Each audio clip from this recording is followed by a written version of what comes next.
The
time frame we're talking, it was way what? Yeah.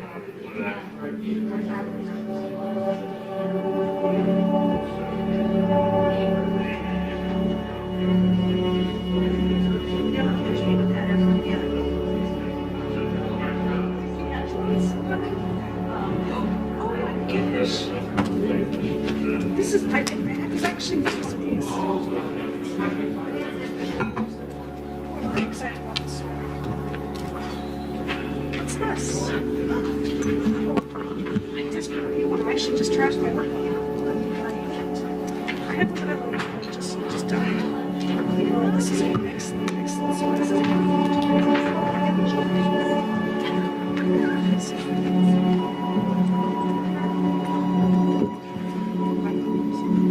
yes. I'm not sure they will be good. Well, let's see if it works. Let's see if it works. It's the this clear thing. Push it down. Everything up. Okay. Ew. Not good enough. I probably review this, but other. I like those things like stone. Since it's logged into WROK, it wasn't when I was here earlier. Well, can we see the shelters That was really fun. They just so didn't discover here. It's 1920. okay. figure out how to do other things just with that. Okay, perfect. I don't know how to do other things. They're really funny. Sorry, you deleted your notes. That's why I don't do notes because I think you get deleted. The ones are like these. I'm even surprised to get you. This is for the kids.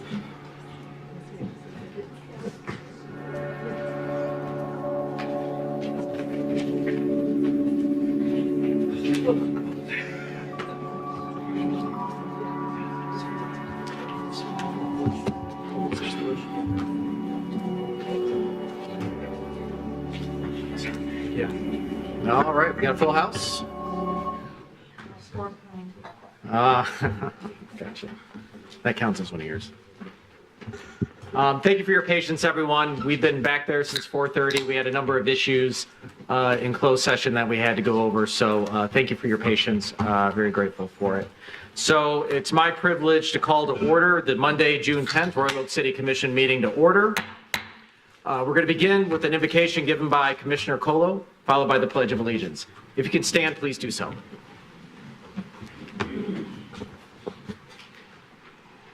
Thank you, Mr. Mayor. In our community, local leaders aren't distant, unapproachable figures. The parents that you chat with at schools, friendly faces you encounter at the parks, neighbors you greet on daily walks. We're all integral threads in the vibrant tapestry of our community.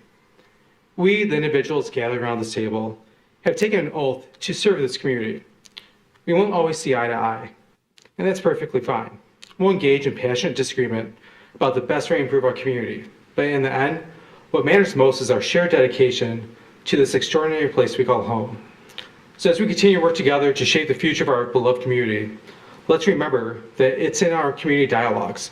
Let's resist the temptation to resort to name-calling and falsehoods, and instead, let's persuade each other with facts and respect.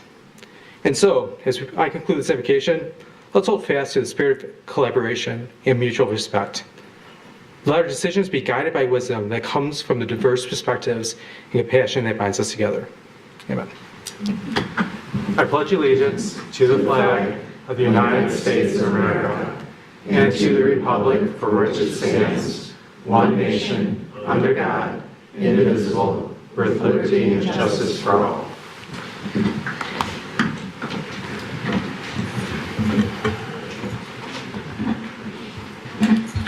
All right, that brings us to item 4 tonight, which is the approval of the agenda. Commissioner Douglas. Yes, Mayor, I move that we remove item 11 from the agenda. Okay, remove item 11. A motion to approve the agenda with the removal of item 11. Is there a second for that? Second, Commissioner Cheatham? Oh, okay, we second for the motion, and then Commissioner Cheatham, do you have an amendment to the motion? Yes, I would like to remove L from the consent agenda. When we get to the consent agenda, we can do that. Sorry, newbie. Yeah, no worries. No, it's still an option. Well, let me take that back. Do you want to remove it from the agenda altogether, or do you just want to talk about it separately? Okay, then we can do that when we get to the consent agenda. Okay, perfect. All right, we have a motion on the table with the agenda. Is there any discussion? All right, with none, I'll call for the vote. All those in favor say aye. Aye. Aye. Those opposed? Motion passes. All right. This brings us to item 5, public comment. I see we have a full house here tonight. Before we get into public comment, it is customary to read the rules of public comment, so we have orderly discussion in an order-filled meeting. Before we do so, I just want to make a point that it's come to my attention that there's some talking points that are being circulated that have been around for 12 years. They've rooted in an individual that promotes these points, and I understand there might be some comment on that stuff tonight, which is perfectly fine and great and welcomed. But I wanted to tell just a story about somebody that came to me a while ago, a person that happened to be a devout Christian and came to me months after coming to public comment and came to apologize to the city commission, which I thought is never necessary, but felt regrettable that they had adopted some of these talking points on an issue that they had in their neighborhood and came up to the podium and said some things that ultimately, on their own discovery, felt were not accurate or true and that they were used and misled. And so I'm not saying that's happening here tonight, but I was made aware of a certain individual that seems to insert themselves in a lot of conversations, and there's some talking points out there that are interesting, but if that's the case, I just want to make sure we have productive dialogue tonight, and that just like my newfound friend that came to me recently and expressed concern that, we keep everything polite and we, try to have the most productive dialogue we can tonight, and not, get into a dissertation that, isn't productive. But of course, everybody is welcome. It's 3 minutes, it's yours. You can say whatever you want. We're mature adults here. The big thing I ask is that we don't interrupt the meetings. We don't talk when other people are speaking. We don't shout out. This is more like a courtroom and less like a football game, okay? So just a couple quick notes about the process here. The City Commission values and relies on the input of our fellow citizens to help make decisions. Now's the time set aside for the public to address the City Commission on any city-related issue, whether or not it's on the agenda. I ask that comments be directed to the City Commission as a whole and not to individual commissioners. In addition to public comment, there will be a public hearing at tonight's meeting. If you're here for the public hearing on the assessment for the special assessment for paving of East Parent Avenue, you can wait till then at the public hearing, and we'll open it up and all the same rules apply. But if you want to speak both at public comment and the public hearing, absolutely free to do so, and we want to hear from you. If you wish to speak tonight, please wait until recognized by me, the mayor. Come up to the podium. For the record, we'll ask you to state your name and address. Please be mindful that the city wishes to hear from anyone who wants to speak tonight, so comments are limited to 3 minutes per speaker, not per topic. And we do have a podium we do have a timer at the podium to help you keep track of your time. If you don't wish to speak tonight, that's okay. Often we receive emails from people, and as in Commissioner Colo's very wonderful invocation, soccer games, grocery stores, we run into people all the time, and we're here to help and listen, and folks will help us understand the issues that way as well. Please note that we typically don't respond during public comment. However, we are taking notes. And so if you have questions, we'll write those questions down. And when the topic's being discussed, we will ask the city staff member, presenter, whomever it may be, those questions. If your questions are unrelated to anything on the agenda tonight, I highly encourage you to leave your contact information with the outstanding Ms. Judy Davids in our Community Engagement Department. That way we can get the answers for you and follow up. And our interim city manager is also taking copious notes here, and we'll follow up on matters accordingly.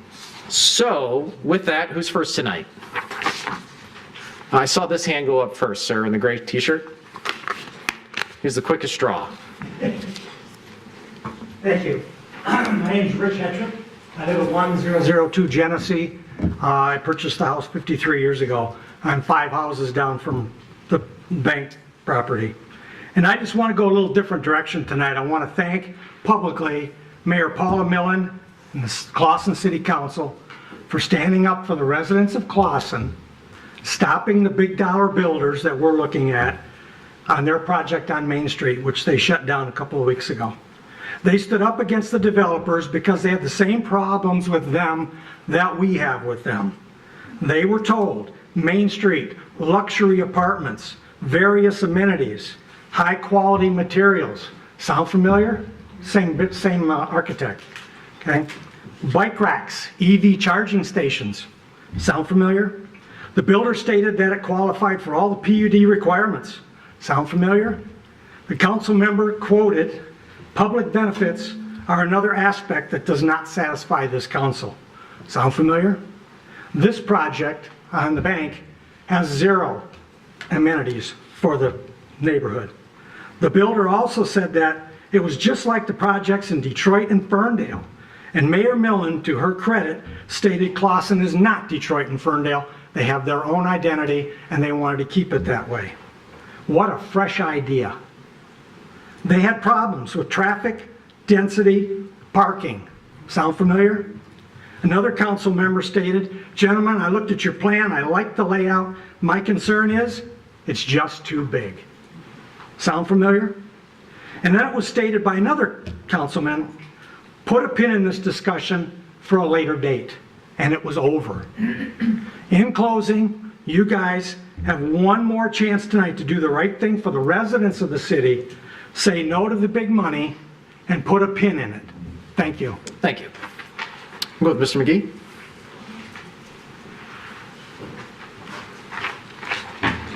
Evening, Patrick McGee, 4524 Elmhurst Avenue. Here to talk about two things. One, I would hope, and I'm hoping for your guys' approval and support on consent agenda item number, a letter K, request for a street light at Normandy Road next to the park.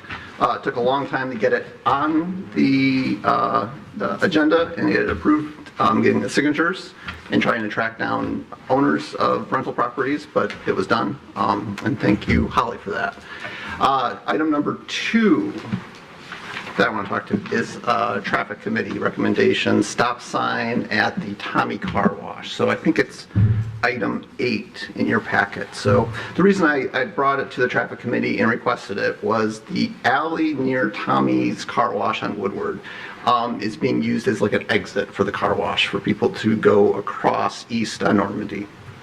And when you're walking to Pioneer Park from my house, you have to use the south side of the sidewalk, as there is no north side of the sidewalk across Woodward. So the crossing at Woodward only has one crosswalk, not two. So to promote walkability, you have to walk on the south side, or you have to jaywalk on the north side. But when you're walking, there's a fence and a tree that you can't see the cars coming. And so me and my kids were almost hit by a car. So that was the want of putting a stop sign there. It's an alley, so it kind of falls in this gray zone. What I'm hoping is you guys can do is take a look at it and see if it meets a special exemption to go through there. Because when Tommy's Car Wash was brought to you guys back in 2021 and was proposed, all the traffic was supposed to exit onto Woodward. And the alley was supposed to be for service and other things like that, but it's more convenient for people leaving. So now people are using that alley to exit the car wash. And so I'm hoping that the stop sign there will remind people that there is a sidewalk and you need to stop and not go past, because as you're approaching Normandy, your tendency is to look to the east, to the left, because that's the way traffic's coming. You're not looking to the right where pedestrians are coming by. And that was my close call, which I called the police about. And then another good point I want to add here is, since it's using the alley, Tommy's Car Wash, as an exit, maybe more greenery could be placed so that it maybe isn't the preferred exit, and they can add some shrubbery there on their little easement between the alley and their business, to kind of remind drivers maybe that this is not the preferred exit. The preferred exit would be onto Woodward. So, but anyways, I'm getting off topic here. Stop sign, yes. Thank you. Thank you, Mr. McGee. Saw a hand over here? Yes. Yes. I want to present something to the clerk. Yeah, if you hand it to the city clerk, she can pass it down to us. Okay. So this is the within 100-foot signature, and then these are just two signatures.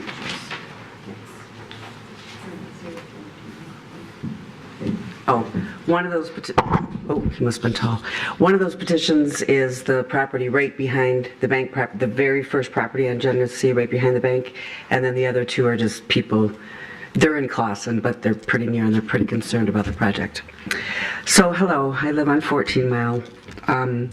This project at the bank should not have been, the first reading should not have been approved for a PUD.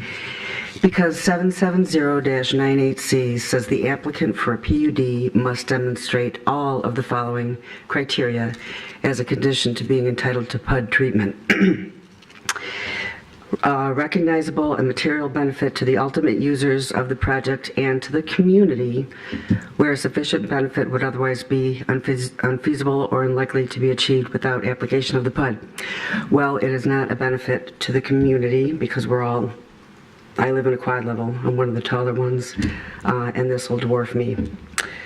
A non-conforming 1B, a non-conforming use to a material extent to be rendered more conforming or less offensive to the zoning district in which it is situated. It's situated for 2-story, 16 unit, so 3.5-story, 42 unit is offensive. Let's see. 2, the proposed type of density of use shall not result in an unreasonable increase in the need for or burden upon public services, facilities, streets, and utilities. There's been no traffic study done. They did do a parking study, but the burden on the street, on the north-south alley, having 2 driveways 5 feet from each other onto 14 Mile is going to be very congestive. The proposed development, 3, the proposed development shall be consistent with the public health, safety, and welfare of the city. Well, safety, welfare, drivers on the road, walkers and bikers on the sidewalk. And they also asked for 20-foot, their lights in the parking lot to be 20-foot high versus the code of 15 feet. So if they go to 20 feet, hopefully there will be less than 7 lights. I believe there were 7 lights. I didn't go back and count them on the original thing. So traffic calming measures seems to be the buzzword. We need some traffic calming measures at the corner of 14 and Rochester, especially east on 14 Mile of Rochester Road. Thank you for your time. Thank you. In the back here, Luke?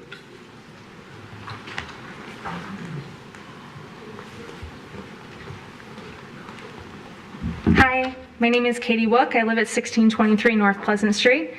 I'm fortunate enough to be a homeowner here in Royal Oak. I'm also a member of YIMBY Oakland County. That stands for Yes in My Backyard. And I'm speaking in support of the 4704 Rochester Road apartment complex. Oakland County is currently short 11,000 housing units. This affects seniors, working families, and young professionals alike. These people cannot find homes they can afford in our area because rents and mortgages would cost them more than 30% of their income. I have a young child in a downtown Royal Oak child care center. None of his caregivers live in Royal Oak, and it's not a surprise. Here are just a few of the occupations for which the median income does not allow a family to afford to live in Oakland County. Child care workers, preschool teachers, kindergarten teachers excluding special education, and middle school teachers excluding special education, along with many others including paramedics, ambulance drivers, social workers, and cashiers and restaurant servers. And when these people are able to live closer to their jobs, it actually reduces traffic. And perhaps they might choose to walk, take public transit, or ride a bicycle, like I did to get here tonight. I, for one, would prefer for my child's teachers to be able to afford to live in our community, especially as we move into the public school system next year. Building an apartment complex that will house more than 40 people, couples, or families should be something that Royal Oak is celebrating, not opposing, because it means that we have more affordable and attainable homes for the people who make our city run. I ask the city commissioners to approve this important project. Thank you. All right, we'll go in the back here with the gray sweatshirt. Yes. Yep.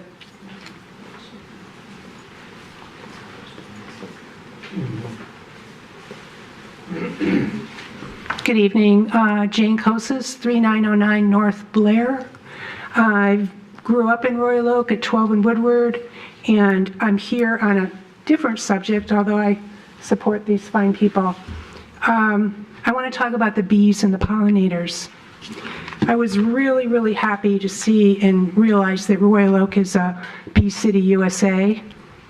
And recently, driving along Vincetta Boulevard, all the way from Maine, across 12, all the way over to Woodward, I noticed that all almost all of the old shrubbery, the flowering shrubbery, has been cut down to the ground or taken out.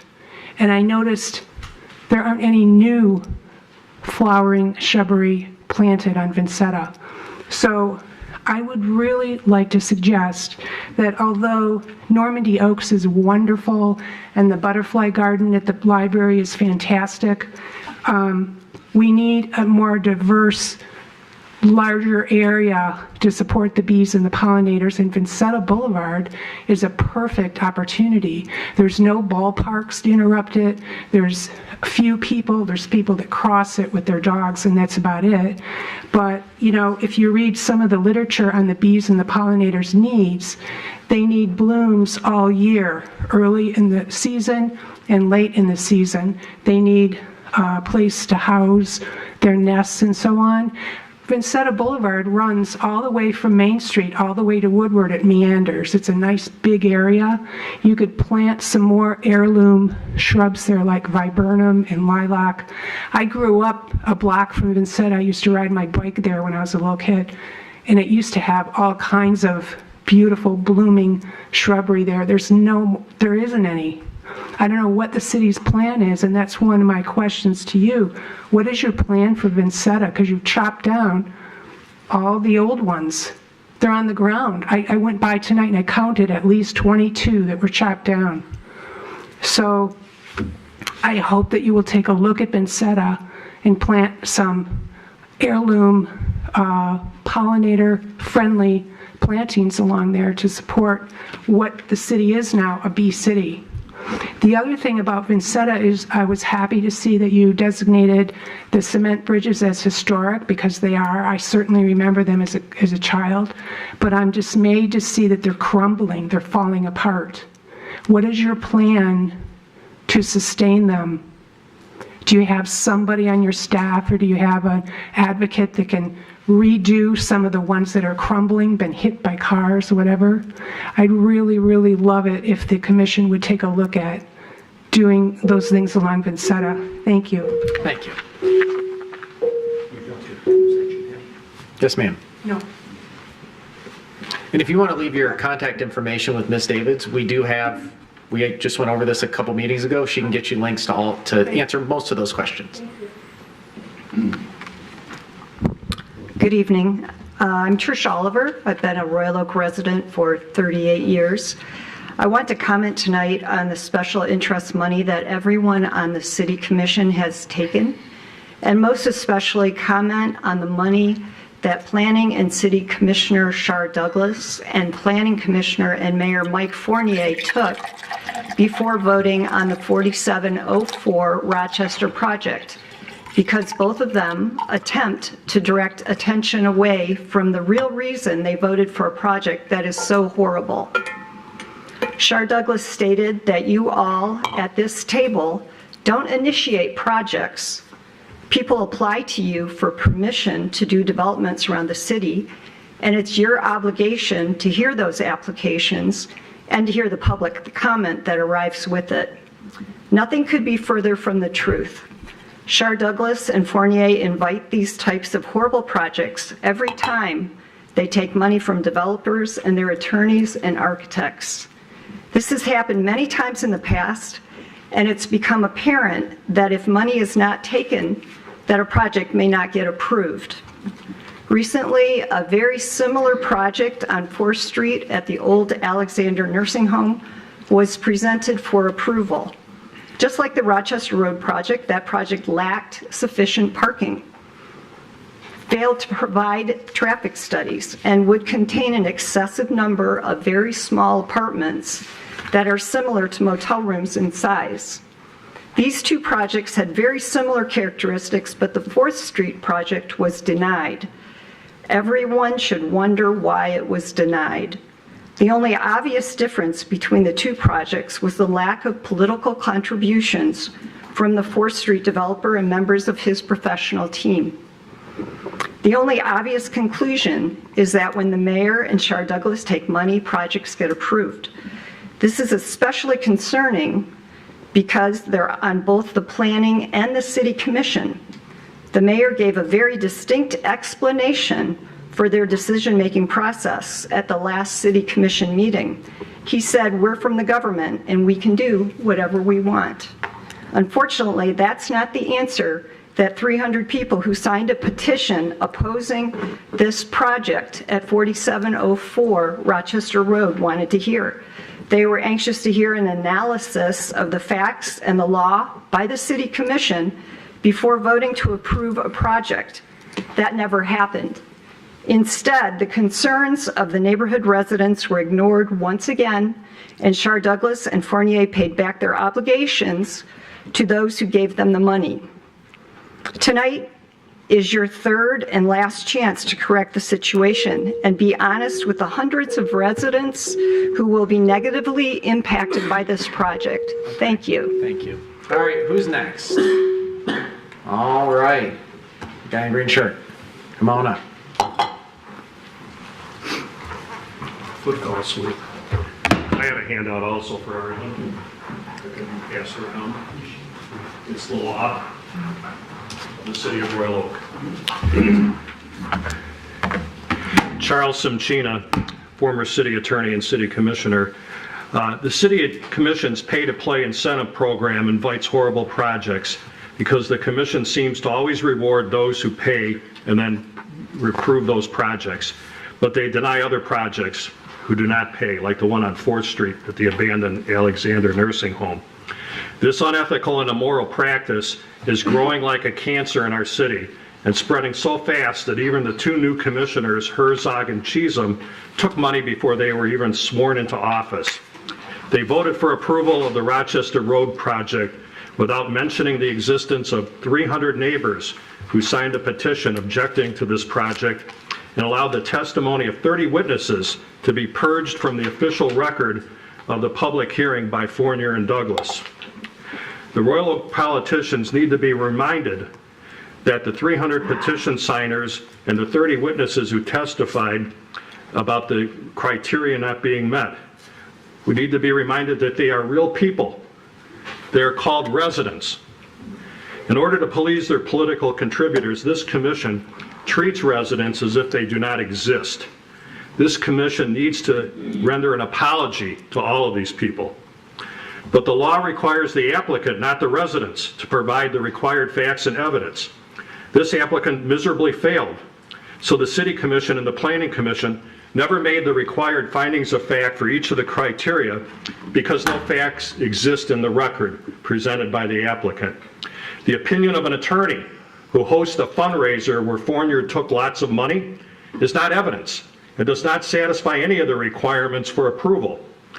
Instead of an analysis of all the criteria and the resulting embarrassing disclosure that there are no facts that exist, the politicians drew attention away from the money they took from the applicant and his representatives by dishing out a word salad of woke terminology and dog whistles that had nothing to do with their sworn duties to follow the law.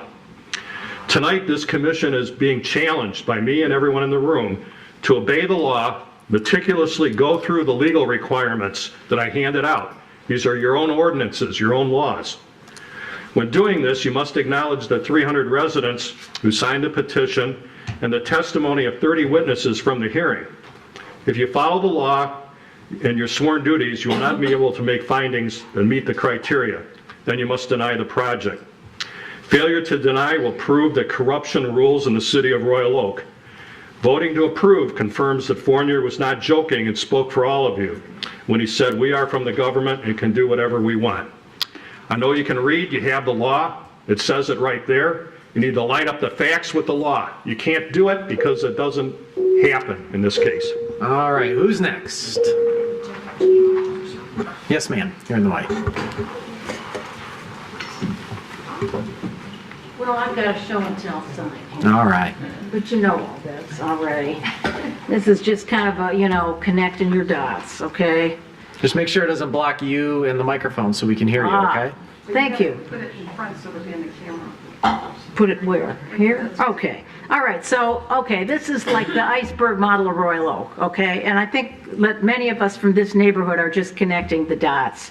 When I heard about all the money that was being taken in connection with this, it flipped me out. But so I do want to make 2 points. One, what is a hypocrite? I'm going to give you 2 examples. One is some Congress guy out west who was anti-LBGTQ and he voted against any gay thing, and then later he got caught in the men's room making hanky-panky.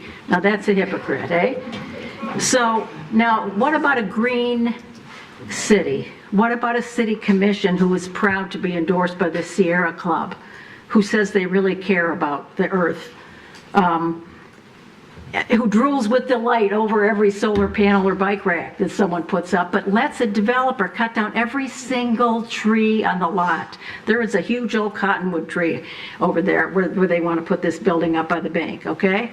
And this neighborhood got screwed with once when you snuck that Mark Twain Woods thing. Hardly anybody heard about it, and the whole woods was destroyed. Every last tree was taken down, okay? So please don't be hypocrites. You know, maybe you should turn away the Sierra Club and, you know, pave over everything.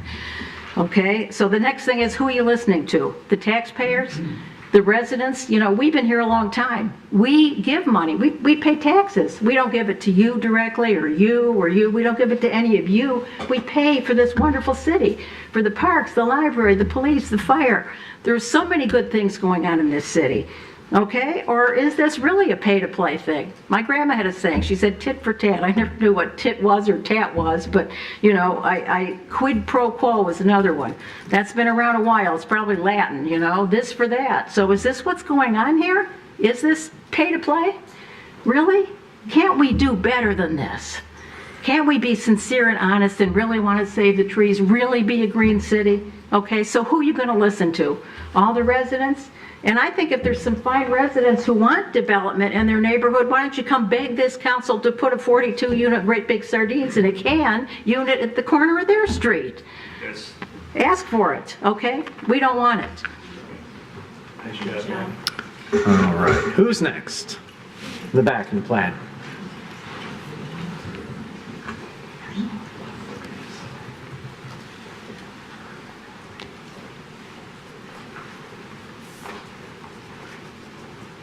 Good evening, Mayor and Commissioners. My name is Tom Halleck. I live on North Center Street.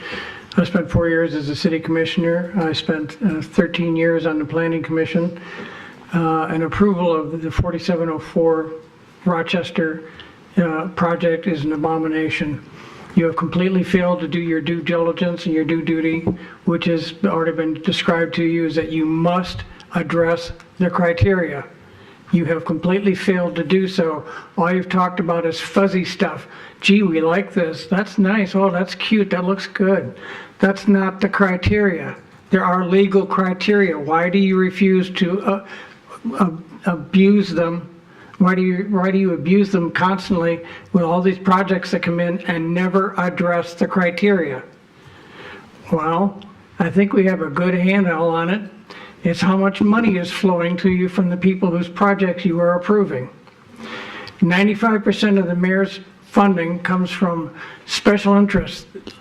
It comes from developers, lawyers, and union officials from Dave Woodward who contribute money towards that because they will get money and business from these projects that are being developed. That is not a way to do business. You're supposed to represent us, the taxpayers, the residents.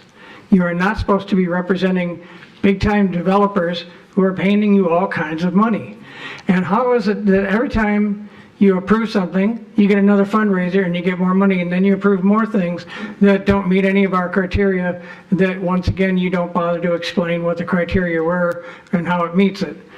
You are failing to do your job miserably. Thank you. Okay. All right, who's next? Mr. Harrison.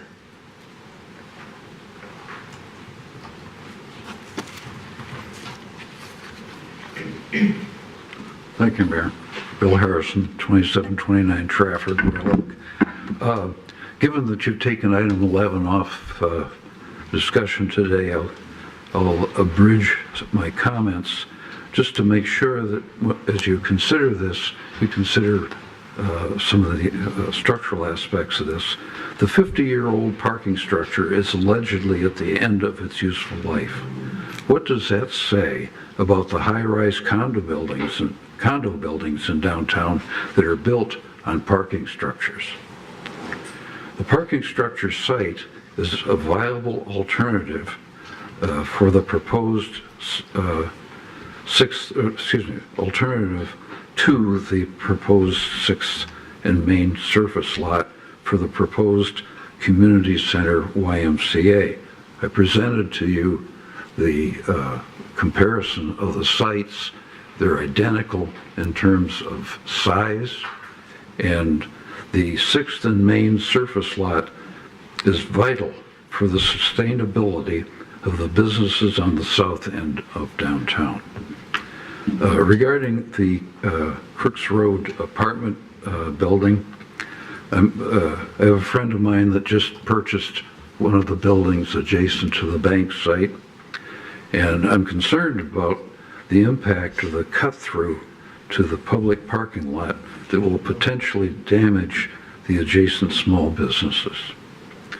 A new apartment building in Clawson of a similar style by the same developer, the same architect, has external stairs that are protected from the weather by storage units. I don't understand.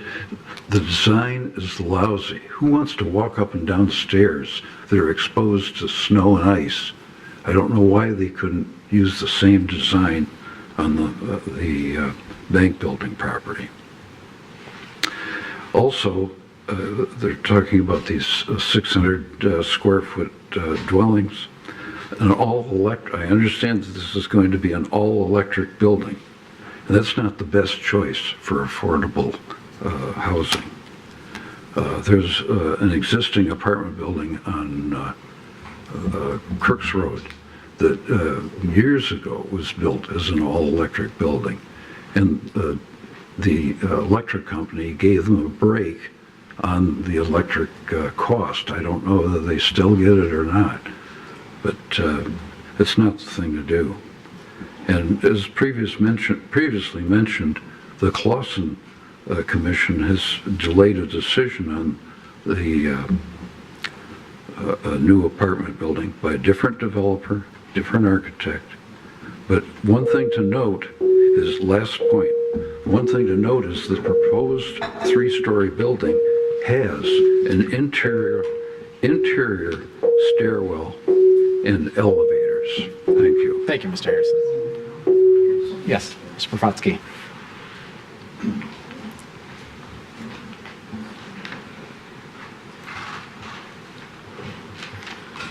Nancy Poprowski, concerned resident. Taking care of family, friends, neighbors, pets, homes, jobs, or business is the considerate thing to do. If your child falls on the sidewalk and you come to their rescue, should you do the same for any child? If your physically challenged neighbor is struggling trying to take their groceries upstairs, you help them like your family, correct? If your grandparent needs to get in your home by wheelchair, should they have access? If you need to care for them, would you maybe build a ramp? Of course you would, because you care. It might set back your credit card, but isn't that the right thing to do? An almost 4-story building at 4704 Rochester Road with no elevator for safety, emergency situations, physically challenged visitors, and practicality is the policy of developers who don't care and are not considerate of their renters and public. Their only concern is their profit being reduced. Boasting about a cheap bike rack as a grand amenity is an insult when someone needs an elevator every day for a renter on the 3rd floor with children, groceries, etc., with a newly broken leg or a heart attack victim. Trowbridge, Krieger, Clapp with Cowan assisting have been approved for other bad projects for nearby residents and environmental issues, including unnecessary tree cutting. The City Commission gave a Cowan client too small of a tree ordinance penalty at 13 in Greenfield for cutting down several mature trees. Concerning any mature tree removal at 4704 Rochester Road, the Biden administration signed an executive order with help from the Sierra Club to prevent cutting down of forests and/or mature trees. The world lost about 26,000 square miles larger than West Virginia. That's about 17 million acres of mature trees in 2020 alone. Newly planted saplings are needed everywhere, but never to replace essential mature trees. The mature cottonwood at the project has already absorbed 25,000 pounds of carbon dioxide, more essential than a bike rack. A little sapling, only 13 pounds a year. Will we save that mature tree? The mayor of Clawson is opposed to her project with the Krieger-Clatt project in her city. She says it takes away their uniqueness. Will Cowan, Trowbridge, and Krieger-Clatt quit giving money if you are ethical and unique and side with residents about making the project smaller? To the yes person, the developer won't tell us all units are affordable. We've asked 3 times. Thank you. Thank you.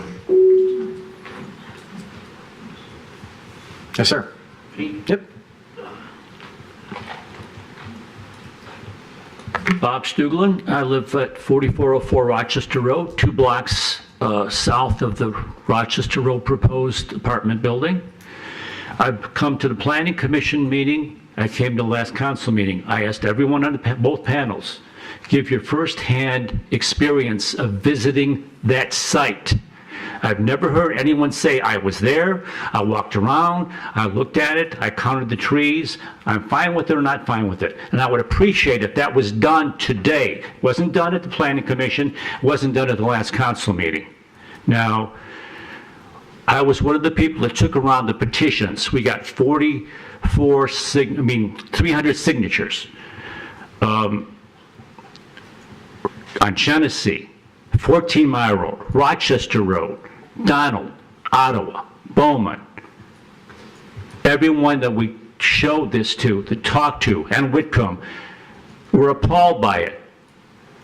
No one said, this is great, we want this. The person that already said that Royal Oak needs this obviously hasn't been there either. Maybe she should come with the council. Now, I'll be 75 years old this month. I've been voting my whole life. I never miss an election. And you know what? I've always been opposed to term limits. You guys have changed my mind. Mayor Fouts of Warren thought he was invincible too. Thank you. Thank you, Mr. Stuhlin. All right, who's next? Yes, sir.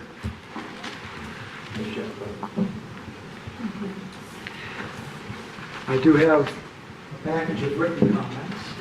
Thank you very much. My name is Thomas Horman. I've been a Royal Oak resident since 1978, and in 1993 I purchased my home at 914 Genesee Avenue. I stand in opposition to the requested rezoning to PUD and approval of the proposed site plan at 4704 Rochester Road. I want to just look at one of the required criteria that is supposed to be demonstrated before such a PUD can be approved, and that's 770-129C. It states evidence should document the applicant cannot receive a reasonable return on investment through developing the property with one or more of the principal permitted and special land uses under the current zoning. Well, our applicant stated in the April 9th, 2024 meeting of the Planning Commission that the proposed structure of 42 units is the minimum size that will allow a reasonable return on his investment. And a little bit later, at the May 13th, 2024 meeting of the City Commission, the representative of the applicant invited commissioners and the general public to visit other recent projects completed by the applicant and his architect. He mentioned 516 North Main in Clawson and the Hazelton in downtown Royal Oak. Well, after a quick look at the two projects, I decided to look a bit more closely at 516 North Main because it's more similar in size, closer in location to the applicant's proposed project at 4704 Rochester. Now, here's where I went from the twilight zone that I referenced in my last comments to the tale of two cities. You go over and look at 416 North Main, very nice structure, close to Clawson City Hall, close to the U.S. Post Office, close to Memorial Park, the Clawson Historical Society, and the Blair Memorial Library. Very nice looking structure. The thing is, what you see right now is not what was originally proposed by the applicant.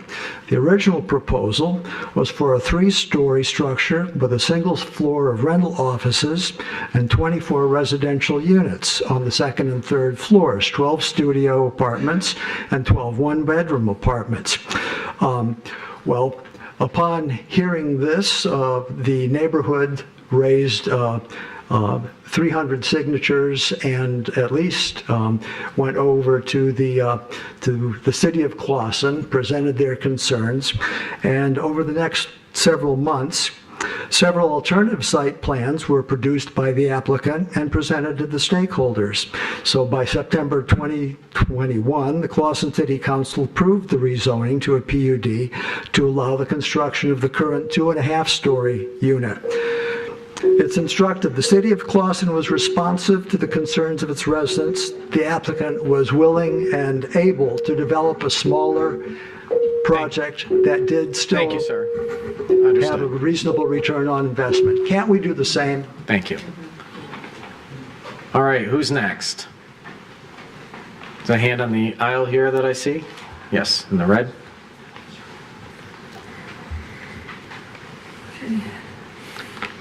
Phyllis Salter.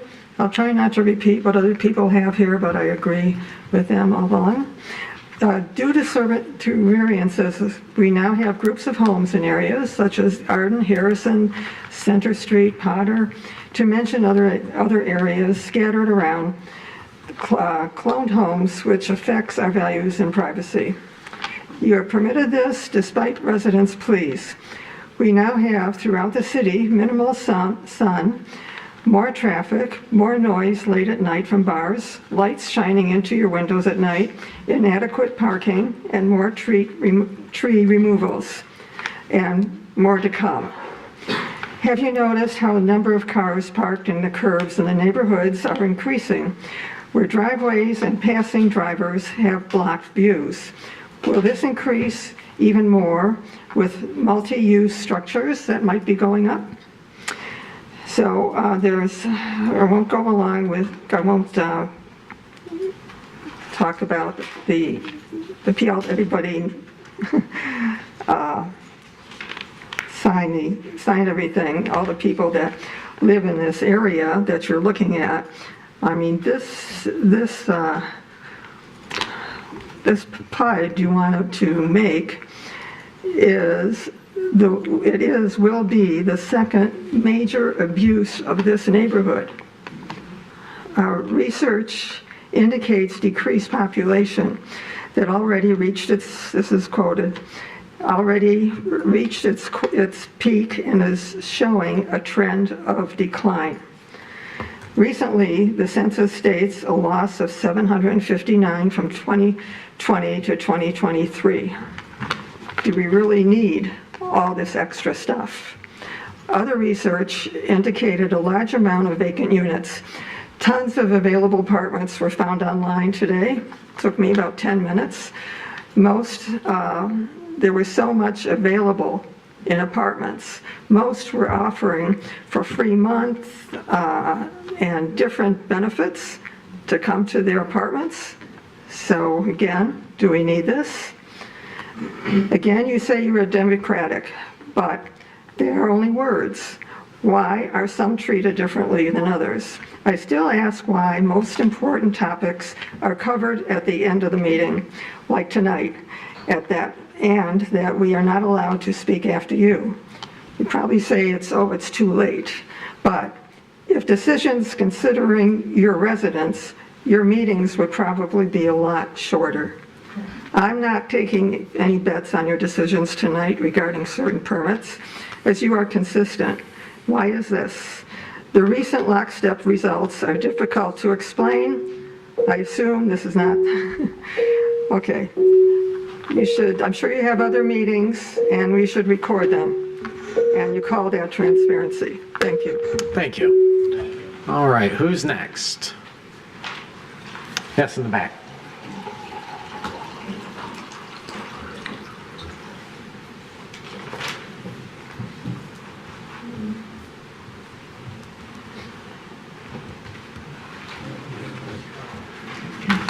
Frank Stugland, lifelong resident of Royal Oak, grew up on Genesee, live in Windermere, proud UAW member, and a lot of you I supported over the years. I put your signs in front of my house. The disrespect you're showing this neighborhood is ridiculous. You tell me, when you ask these, if a mother or a father of two, single parent, making $30,000 a year, can live in one of them? They won't. They're gonna charge top dollar. Most of your employees here couldn't even afford them. It's time to start listening to your citizens. Over 300 residents signed a petition. It's time to start listening to the residents. Stop thinking of these corporations that are coming in here and abusing our city. Another 10 years, they're gonna be gone. They're not gonna keep up that apartment building. They're gonna sell it to somebody else once the repairs start to happen. Stand up for your citizens, not for these corporations. I've been in fights like this before. I took it on corporations. And damn it, I'll do it today too. And I'll do it in the future. And I guarantee if this passes, you won't see another sign in front of my house for any of you. Thank you. Thank you, Mr. Tugland. All right, who's next? Yes, sir, in the yellow.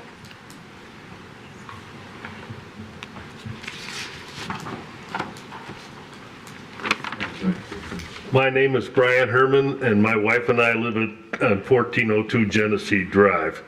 My comment is obviously on Rochester Road. 300 people signed a petition protesting this project. The city worked very hard to negate the efforts of the residents and ignored their position. The city's assessment of this petition implies that only the property owners within 1,000 feet have a relevant opinion. Which of the city commissioners lives within 1,000 feet of this project? By this logic, the commissioners should prioritize the opinions of the neighborhood and not their agenda. Unfortunately, the commissioners feel justified and are capable of approving projects that don't have the support of the neighborhood or community. I digress. The mayor will be happy to tell you, and I quote, "We're the government and we can do what we want."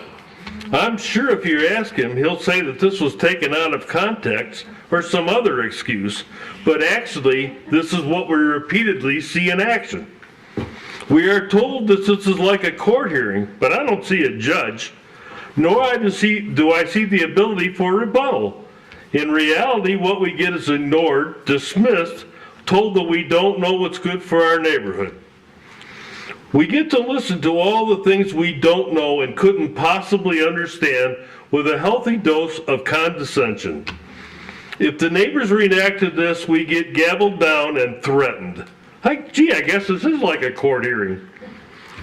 The whole process is skewed. The planning and city commission aren't working for the residents. Their actions show extreme bias for the developer. We can't blame the developer. He and his team are just doing their job, maximizing profits. The planning and city commission are failing to make the developer follow their own requirements for a PUD. The focus has been placed on alleged community benefits. But who benefits? The developer certainly intends to benefit, and I guess it's possible that the future tenants could benefit. Not likely, but possible. But the neighborhood certainly will not.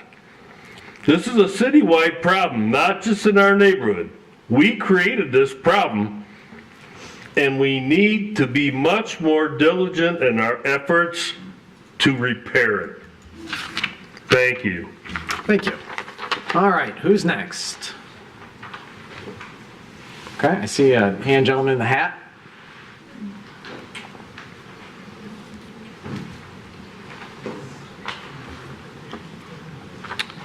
Hello, my name is Alex Schneider. I live on Knowles. Some years ago, not too long ago,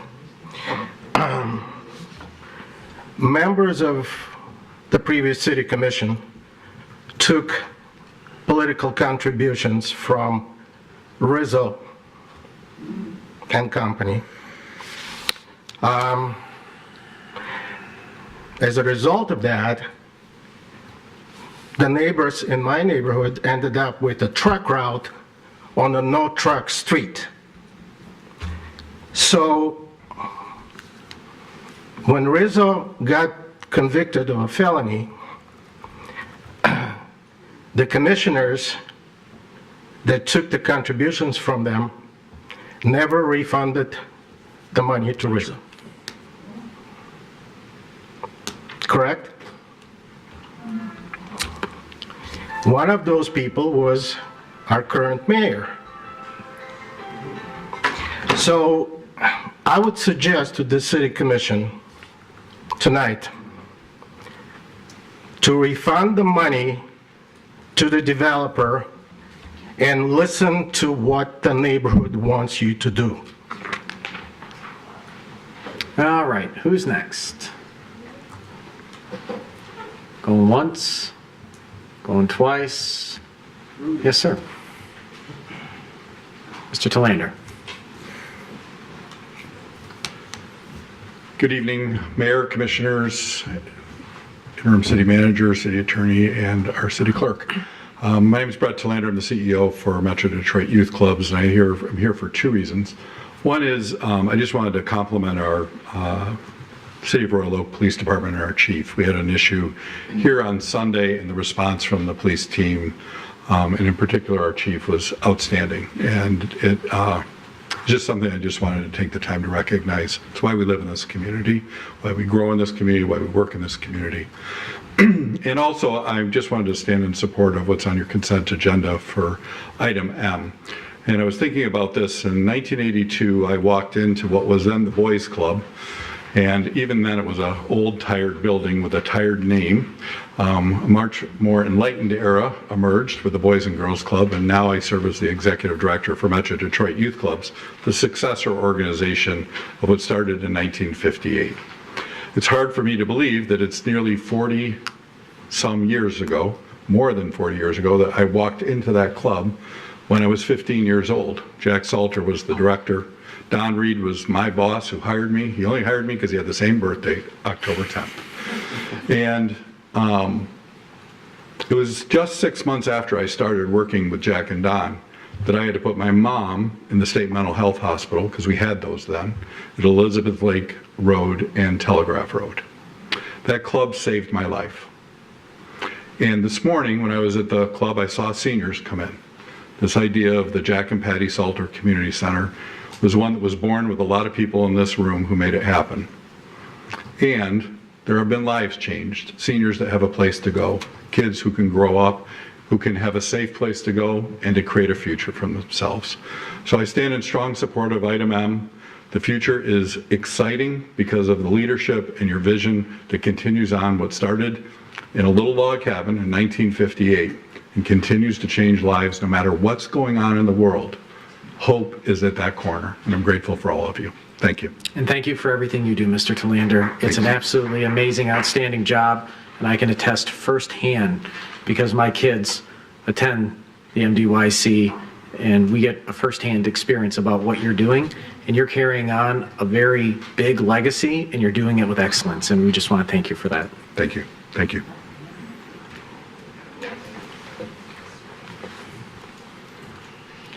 Anybody else tonight?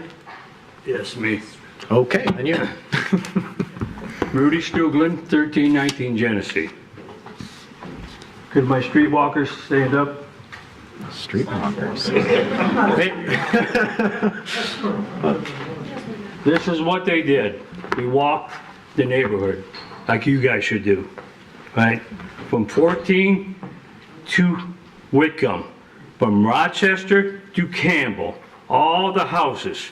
We even canvassed Clawson.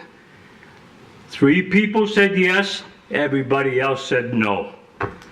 Except for this woman over here somewhere. This woman right here.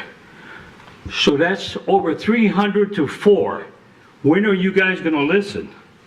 This is not something to joke about or look at your phones when somebody's talking to you about this. This is serious stuff. If we have to go out and get 500 more signatures, we can do it. When election time comes, we could also do the foot soldiering too. We could get you out of office the same way you got in office. No matter how many people support you. Listen to the residents. This is serious for us. Maybe not for you, but for us. Thank you. Thank you. All right, who's next? Going once, going twice. All right, we're going to close public comment and bring the meeting back to this side of the table. And which brings us to the consent agenda. I know we want to pull at least one item off the consent agenda tonight. So would you like to make that motion, Commissioner Cheatham? Sure. I'd like to move to approve the consent agenda with a change of pulling letter L Okay. off the agenda. All right, is there a second? We have a second by Commissioner Macy. Discussion. Commissioner Colo. Thank you, Mr. Mayor. Just 2 things I want to point out. The consent agenda, one being the appointments. The appointment committee met a couple last week sometime. Thank you to the handful of members that will be appointed tonight. They're giving up nights and hours, countless hours a week to go over some of the really important work of the city. So thank you to them. And then another thank you to Mr. Chilander. Can't say enough the great work of the youth club. I'll just say item M is our pleasure to sign what you do for our community, not just in that quadrant of the city, but citywide, is transformational. And so it's our absolute privilege and pleasure to renew that lease. Okay. All right. I will call for the vote. The consent agenda as presented minus item L. All those in favor say aye. Aye. Those opposed? Motion passes. All right, Commissioner Cheatham. Okay, thank you, Mr. Mayor, and my apologies, I'm still getting used to the process. So I just wanted to talk a little bit about item L because it is approval for new bylaws for a new committee, the Older Adults Advisory Board. I just want to bring to the commission and the public's attention that while this is a new committee, this is not a new endeavor that has been going on in Royal Oak. Historically, we had a senior services committee that existed for some time. At a certain point, it was merged with the Parks and Recreation Committee. And then in 2019, we started the Aging in Place Task Force, which was tasked with really doing a comprehensive community engagement process to develop a plan for supporting seniors as they age. That task force completed its job and that plan was approved in December 2022, I believe it was. With that task force completing its work, it was dissolved, and the Parks, Recreation, and Senior Services Committee, which had been overseeing this, thought it was really important to pull out the older adults focus to have its own standing committee. And so these bylaws, which are on the agenda tonight, are for this new committee. But again, it's work that's been going on, and that committee is really tasked with making sure that the aging in place plan can get enacted, and also has community residents involved so it can be dynamic and responsive to emerging needs that might come up. And so we have met a few times. This new committee, they've gone thoughtfully through the bylaws and are putting these forth for approval. And I just want to applaud that we've got some really great folks on that committee, a lot of great expertise and commitment to our seniors. So I just wanted to take that opportunity to highlight sort of this history and trajectory that brought this onto the agenda tonight. So, thanks. Thank you, Commissioner Cheatham. And I'll move for approval. All right. We got a motion by Commissioner Cheatham, second by Commissioner Herzog. All right, discussion? No discussion necessary. Well said. All right, I'll call for the vote. All those in favor say aye. Aye. Those opposed? Motion passes. All right. That brings us to item 7, which is a public hearing of assessment, special assessment paving of East Parent Avenue. We have our highly credentialed and respected city engineer, Ms. Donahue. Good evening, Mayor and Commissioners. Tonight is the final step in creating the Special Assessment District for paving of East Parent Avenue from Longfellow to the dead end. So tonight we have the public hearing of assessment, and this is for anyone that wishes to speak on the special assessment role. After the public hearing is closed, I do have a budget amendment in front of you for approval. This street has water main underneath it that is 100 years old, possibly a little bit older than that even. So we really need to replace this water main if we're going to pave this road next year. However, there's no funding available in our water sewer budget for 2025 construction. So the budget amendment that I put in front of you is requesting that we use unallocated ARPA funds to cover that estimated water main replacement. That cost is $132,000. If that is acceptable, staff will plan to move forward with the survey, design, and bidding of the project for 2025 construction.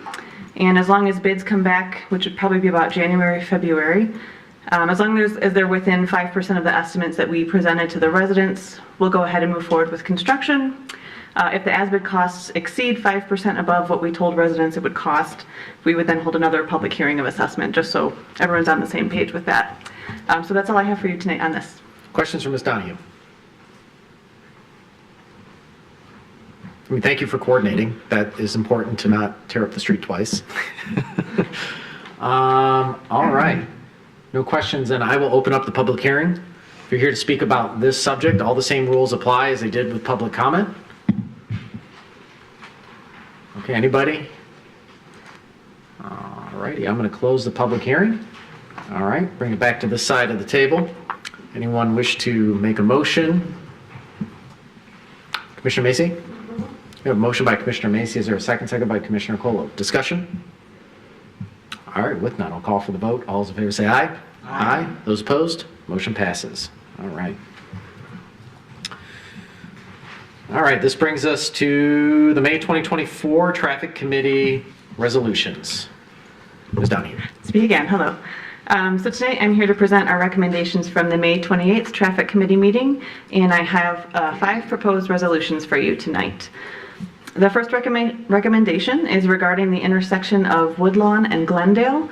The original request for this intersection was to put in a 4-way stop, but none of the warrants for that were met in this situation. However, currently we have yield signs for north-south traffic there instead of stop signs. That is pretty unusual in our city and generally not great for an urban setting, just because sight distance is somewhat limited with trees and parked cars. So for that reason, the Traffic Committee is recommending that we swap out those yield signs and replace them with stop signs, just for the north-south direction. The next item on our agenda, I just wanted to mention it. There was a request to look for, or to add dedicated left turn signals at the intersections of Crooks and Normandy and Crooks and Lexington. So those are both the intersections by the high school. The committee opted to table this item. Staff had recommended against installing these signals. They wanted to do a little bit more digging and get a little more information on that. So I expect we'll bring that back to you probably in August after our next traffic meeting. The third item from the traffic meeting is related to the special assessment paving project, which we just talked about on East Parent. The committee is recommending a fairly simple recommendation here, just installing a dead end sign at the end of the road. It is currently missing. and also a no parking sign because a lot of cars apparently are trying to park the wrong way at the dead end of the street, perpendicular to the road. So those are fairly simple recommendations. The other item that we brought to the committee is based on the road width, which is planned to be a 21-foot wide road. So that's narrower than it usually is, which means we need to have no parking on one side of the road or the other.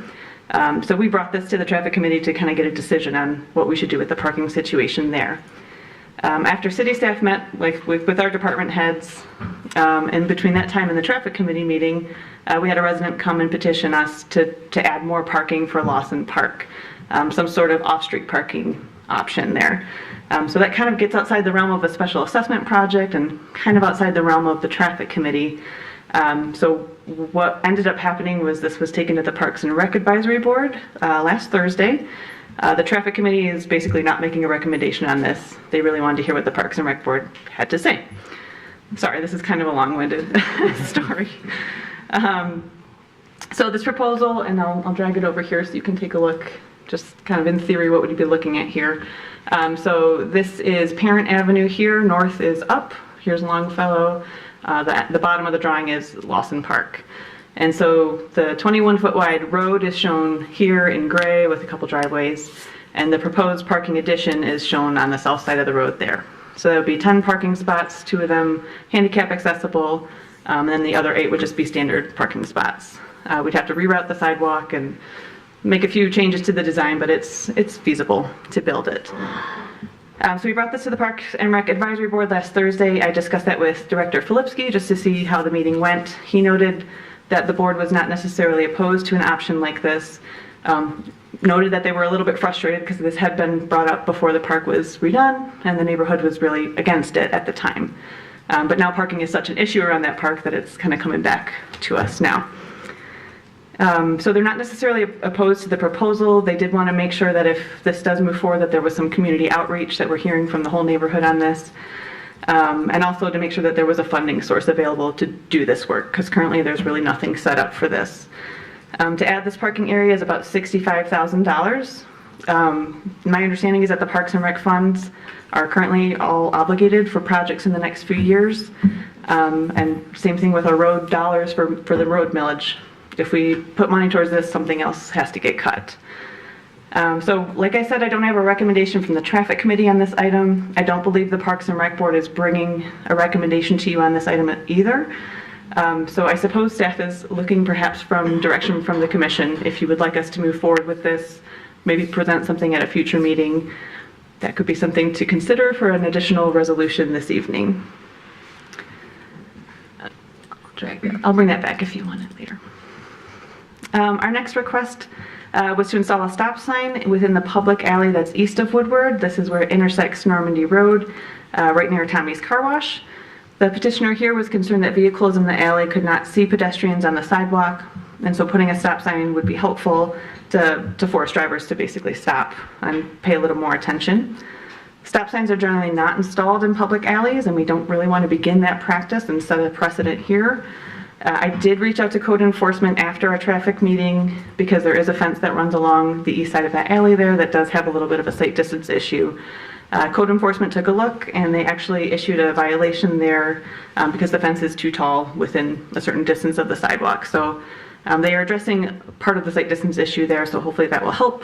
But the traffic committee's recommendation is to deny the request for a stop sign there.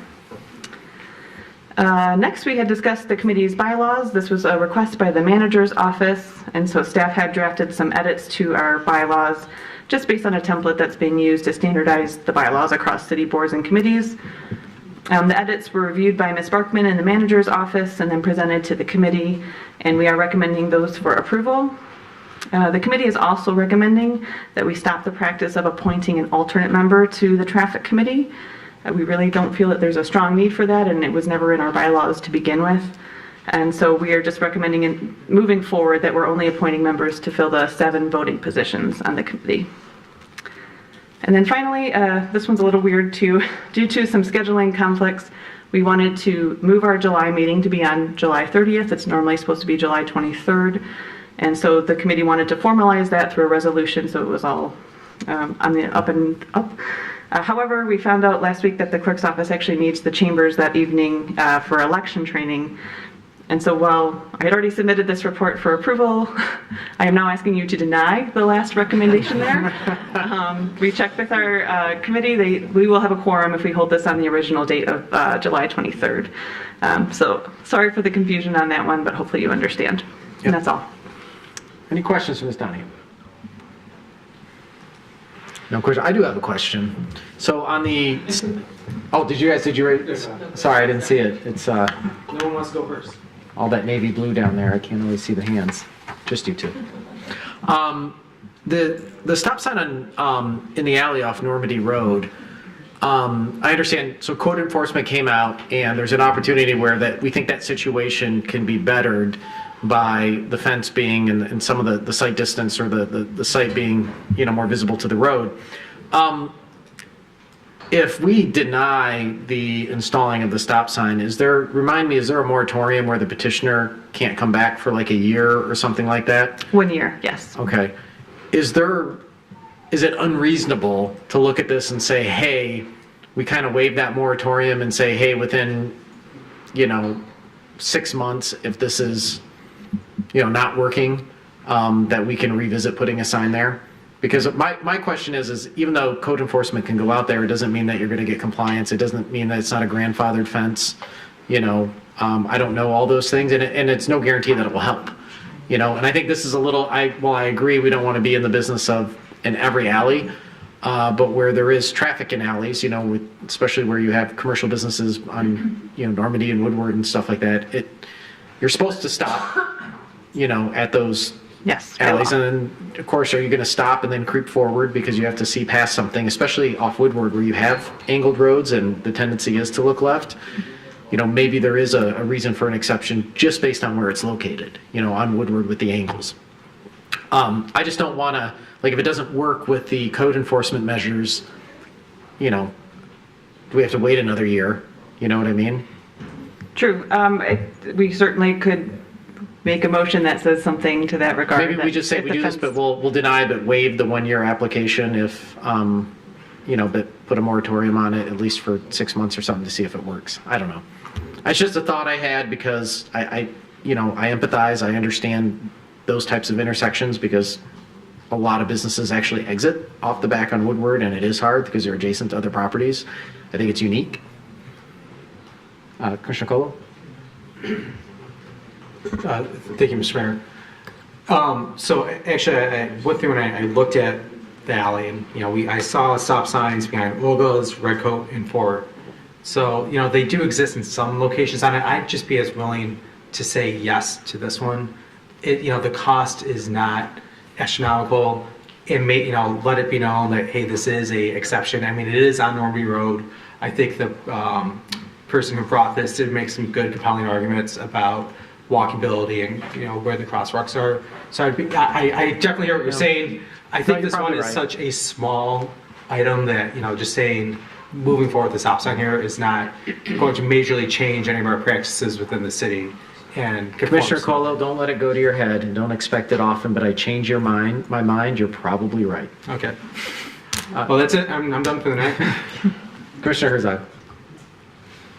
If a stop sign isn't able to happen, is there another sign that would have someone stop, like a yield or like not an exit, or I don't know what signs are available? I think there's a stop for a pedestrian sign. I don't know if it would really be appropriate here. Those are usually more like at a crosswalk or something like that. So I could look at the Michigan manual, but if we're gonna put a sign, like you might as well put a stop sign. Okay. Commissioner Douglas and then back to Commissioner Colo. Yeah, I'm going to push back a little bit on this. With the greatest respect to the citizen who brought this to the Traffic Commission and to us, it's a single incident, a single observed incident with no injury. Ms. Donahue, have there been have people been hit there? No, there's been no crash history. So, to the point that was made, we have many alleys that intersect, just off of Woodward and a lot of commercial traffic, and I don't see the benefit of dealing with these on this, one voice basis. I'd much rather see some sort of data or some studies or more input from citizens in the area before I move forward with this. Well, I mean, at the end, you're supposed to stop anyways. I think it's just reminding people. And that's true everywhere, in every alley in the city. To other folks that haven't spoken yet. Commissioner Hunt, do you have your hand up? I just have one quick question. The petitioner mentioned perhaps putting greenery toward the end of the alley to kind of act as like a natural barrier and a prompt to stop. Is that city property where we're able to put greenery there, or is that incumbent on the owner? Is that even feasible? I'm not sure if the way I heard the comment, I thought it was more like put greenery on the car wash property somewhere to disincentivize people going out to the alley and keep them going to Woodward instead. So that would be their property. The public alley is owned by the city.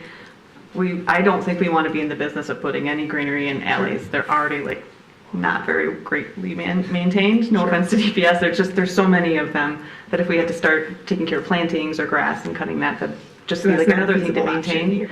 I wouldn't say not feasible, but maybe not recommended. Right, sure. Okay, thank you. Sure. Commissioner Macy? I think I was pretty much going to say just what you said, Mayor, is that it's just one spot and they're supposed to stop anyway, and it just seems this.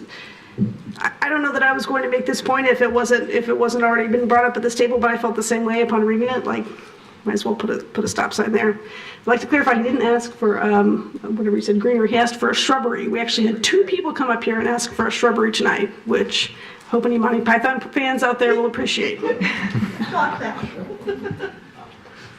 Okay, Commissioner Cole? Okay, I'll kick it off. So on item D, I move to reject the recommendation and install a stop sign. Motion by Commissioner Cole. Is there a second? Second by Commissioner Macy. Discussion? I think we discussed it. Call for the vote. All those in favor say aye. Aye. Those opposed? No?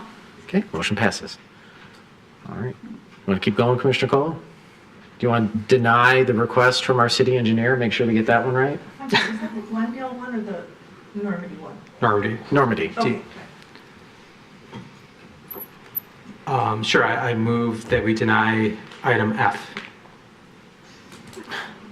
Okay, we got a motion by Commissioner Cole, second by Commissioner Macy. This is the date change. Oh, okay. Discussion? Commissioner Zug. Does a date change have to come to the commission, or can the committee just do it on their own? I strongly suggested that it could just be done at the committee, and one member felt very strongly that we should formalize it in a motion based on some issue he'd had with a past committee. I don't know, but they really wanted to make a resolution, so that's why it's in front of you. Fair enough. We will take the recommendation under advisement and the recommendation to deny the recommendation. All right, we'll call for the vote. All those in favor say aye. Aye. Those opposed? Motion passes. All right. And we have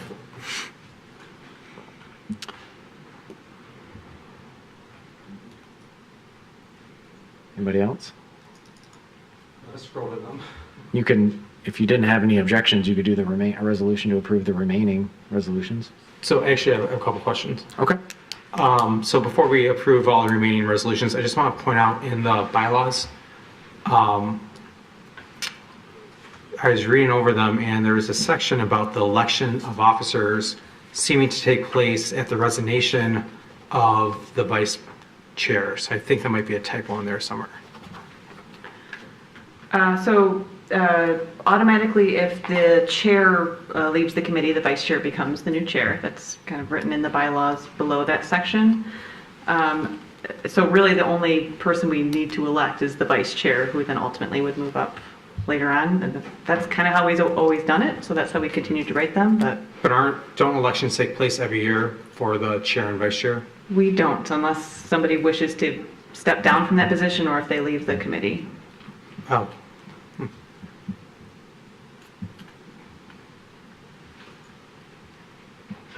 That seems different. We have a few committees that are different. The audit review committee too is different. That meets once a year? Yes. Yeah.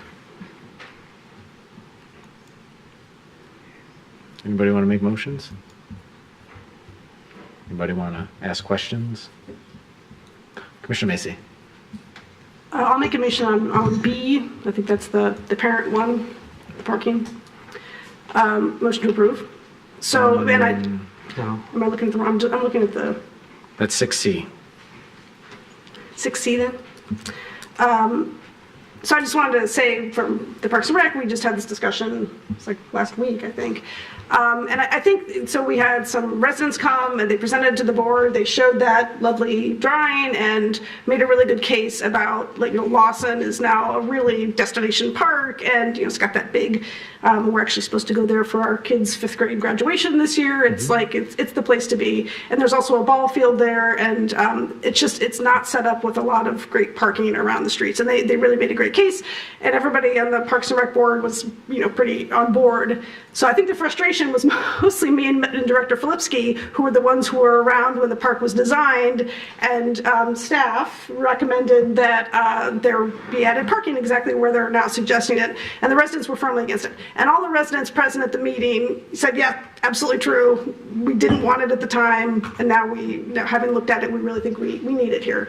So I just, I want to say the frustration wasn't generally from the board, it was just kind of those of us who were with the long memories who were saying that, but I think the case was well made that it's really needed at that park, and it's like a great place to have it. Like they have that kind of little alley that, or unimproved street that would make a great spot for this adjacent to the park, and there do have to be some changes. But that, I think the rollover to that is about the funding of it. So because, as was mentioned by the city engineer, the funds for Parks and Rec are tied up. And so we were looking at, like, is this going to be ARPA funds? Is this coming from general funds? Where is that? And so just want to make sure that that's clear as we bring that to this body, that this is something that the Parks and Rec is like, yeah, sure, we want that, and you guys pay. So just FYI. Gotcha. Commissioner Fellow? Thank you, Mr. Mayor. And actually, I was part of that resident group that we said we don't want parking here. We didn't want parking at the time. Like, it was a big thing. The neighbor got together and came out and said, no, don't need parking. So I think looking at it, there's definitely room for improvement there. I think when you look at too, that particular berm, we've heard from a lot of people also about how people coming on the other end of the berm just whip around the corner, do not stop at the stop sign. I wonder if that's a berm that we might want to look at redeveloping into a one-way traffic of some sort, so that it makes, let's solve a couple problems with this issue. If we could open that berm, add some more parking on one side, but then also make people stop at Parent. I'm wondering, and that would be something I'd ask the engineer, not on the spot right now, to tell me would that solve a problem, but could that be a potential solution to a common problem we're hearing? Not on the spot right now. Okay, good. I will Yeah. bite my tongue then. Yeah. And then also, we have Mr. Murphy here. I think if we need to look at funding options, even though we paid a lot of money to this park already, maybe there's some Rehab Board of Appeals, CBDG funds, as this still qualifies for 60-some thousand. Good.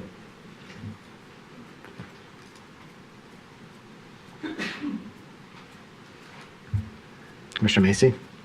I sort of said this at the beginning, but I didn't follow up. I'll move approval. Okay. We have a motion by Commissioner Macy. Is there a second? Second by Commissioner Douglas. Discussion. This is 6C, correct? Yep. Okay. All those in favor say aye. Aye. Those opposed? Motion passes. All right. We still have 6A and 6B. I got one. Yep. Okay, so on 6B, Mr. Mayor, there was conversation about the light on Crooks. It sounds like they're going to table it and talk about it. I'd support that. I just want to throw in, I would push my personal opinion that this is a good light to have turn signal have. I'd be really interested in, I do see that the turn signal had a recommendation against, but just considering that there are teenagers driving, this is a lot of teenagers driving, and I would like to see a little more reasons why this would not be a good idea. Even though the warrants might not suggest it, maybe we can look at what the teenager impact is on there also. Yeah, given the fact they all pool out of the high school parking lot there. Yeah. I'll also say, as we're looking right there also, Warren Park is a nightmare to get out of sometimes. A lot of us have tried to go to youth soccer there, and just the way that where the light's positioned. So I'm wondering if, while you're looking at this, is there any sense in looking at where the stop line is when you're coming down Crooks, so that if you're going north on Crooks, would it make sense to move the stop line behind the exit to Warden Park?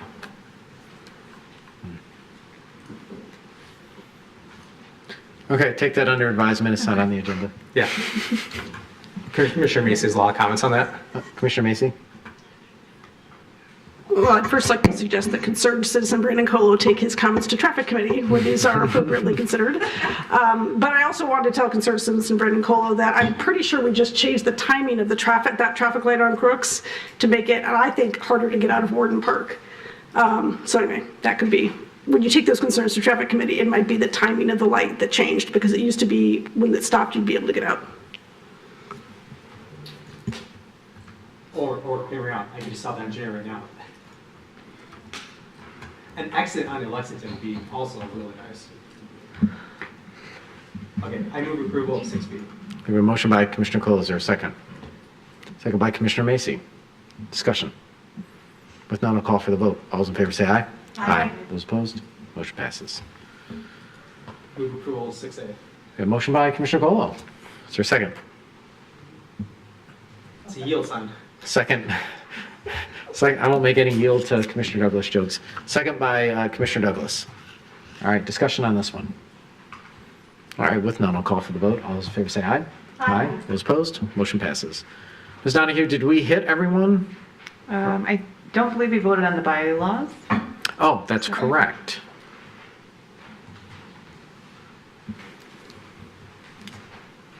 Uh, 6E. Commissioner Macy? Move approval. We have a motion by Commissioner Macy, or second? Second by Commissioner Herzog. Discussion.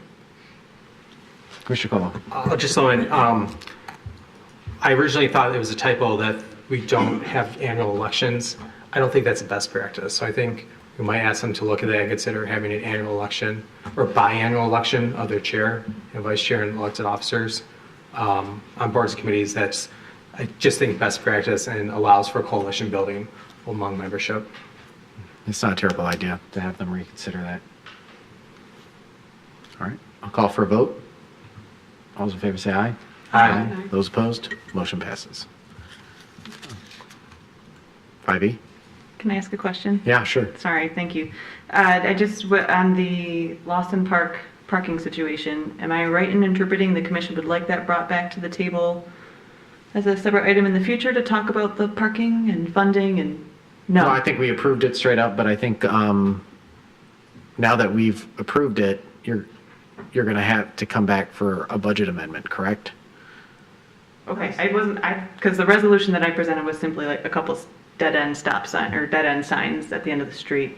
The resolution did not include the pull-off parking area. That was really just presented for information.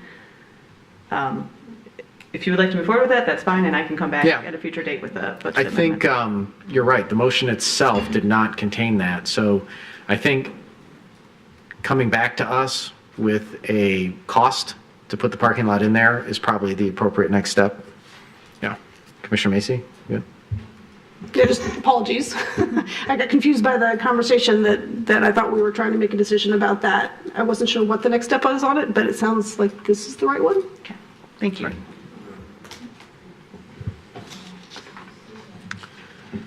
Okay. All right. We get it? All right. Thank you, Traffic Committee. Thank you, City Engineer Donahue.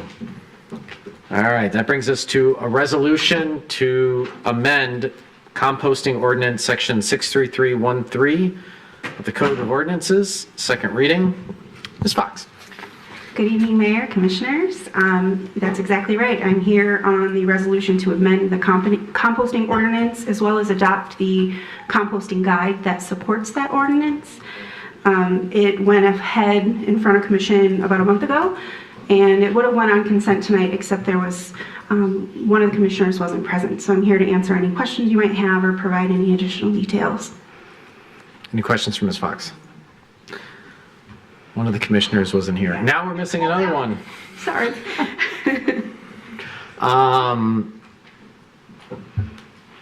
Anyone have any questions? I mean, I think we got everything answered last time. I'm sorry, Commissioner Douglas. Yeah, I'll move approval. We have a motion by Commissioner Douglas. Is there a second? Second by Commissioner Herzog. All right. Call for the vote. All those in favor say aye. Aye. Those opposed? I don't think that was a no in there. Motion passes. All right. Thank you. Thank you, Ms. Fox. All right. Looks like we're down to the last item on tonight's agenda after we removed 11, which is a consideration of ordinance to rezone 4704 Rochester Road to Plan Unit Development, second reading. I see Mr. Murphy's here. Mr. Murphy. Good evening. This is the second reading for the zoning ordinance amendment to rezone the subject property from mixed use 2 to planned unit development.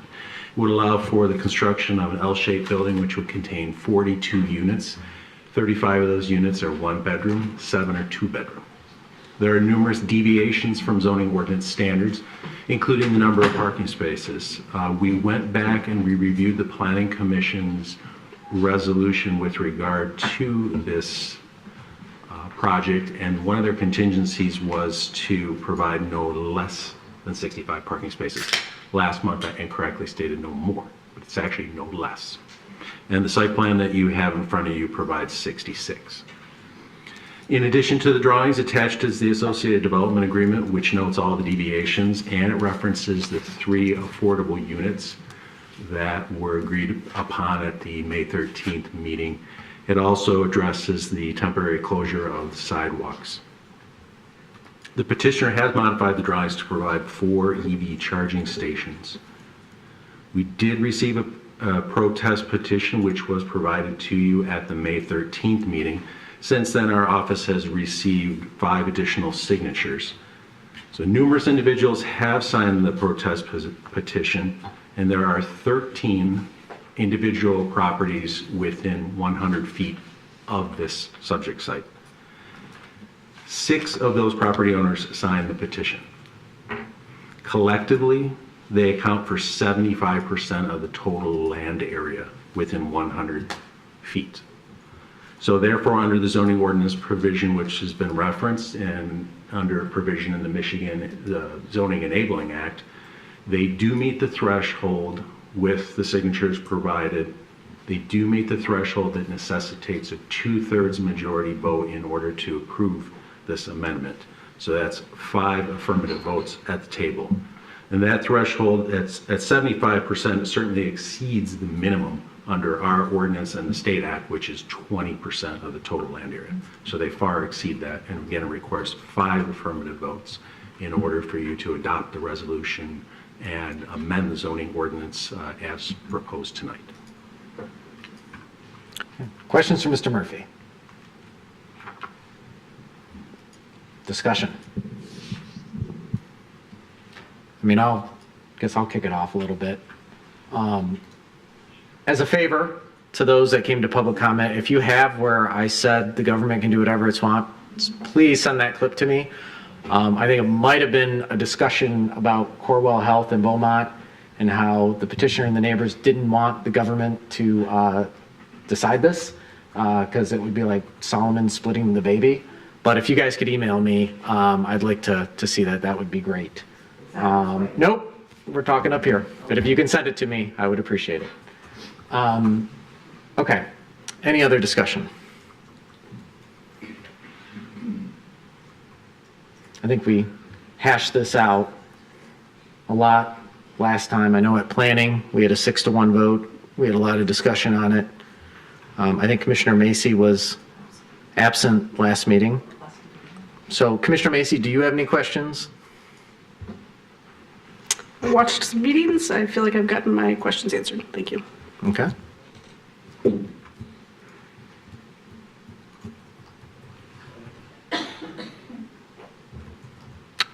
Commissioner Douglas. I'll move approval. We have a motion by Commissioner Douglas. Is there a second? Second by Commissioner Herzog. All right, discussion. Commissioner Douglas. We had a very thorough discussion about this at the last commission meeting. The things that I said are true despite what others may have asserted tonight. And I think this is a good project by a responsible developer. It meets needs in the community. People want to live here. People want to be part of a community, part of a neighborhood.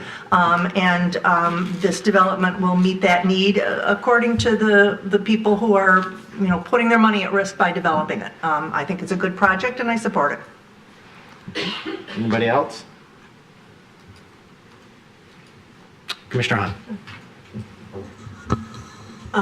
Yes, there was a very robust conversation at our last meeting about this. Again, as Commissioner Douglas indicated, I think this is a good project. It is a unit that's being developed outside of our downtown.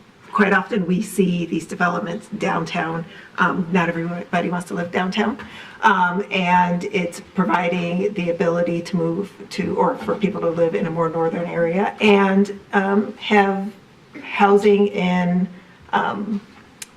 that provides housing for individuals who work in our community that would likely want to live closer to where they work, the high school perhaps, the northernmost restaurants and shops.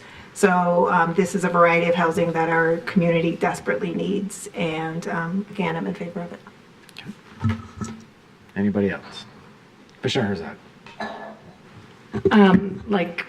Everyone has already said, we had a great conversation about it the last time it came to the commission table.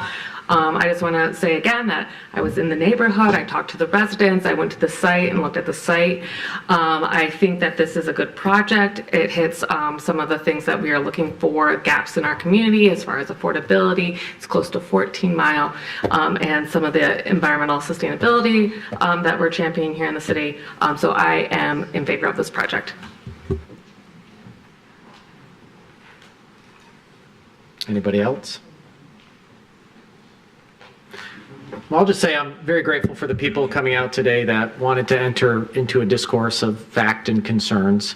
Sadly, we had a few remarks that kind of went off the, I guess you could say, topic that unfortunately seemed to follow a handful of individuals in the community that like to stir the pot with some crazy conspiracy theories. But what I will say is that,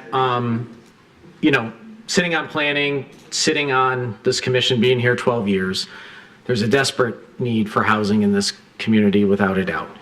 And if any one of my kids grows up to be a letter carrier, a police officer, a school teacher, and they can't find a place to live in the community that they grew up in, shame on all of us. When you look at where this is located, it's on the corner of 14 in Rochester. The lowest use is always, the lowest traffic impact is always going to be residential. Hands down, that is a fact. And so when we hear concerns about traffic, we have to look at those both from an empathetic point of view, but also through a factual lens.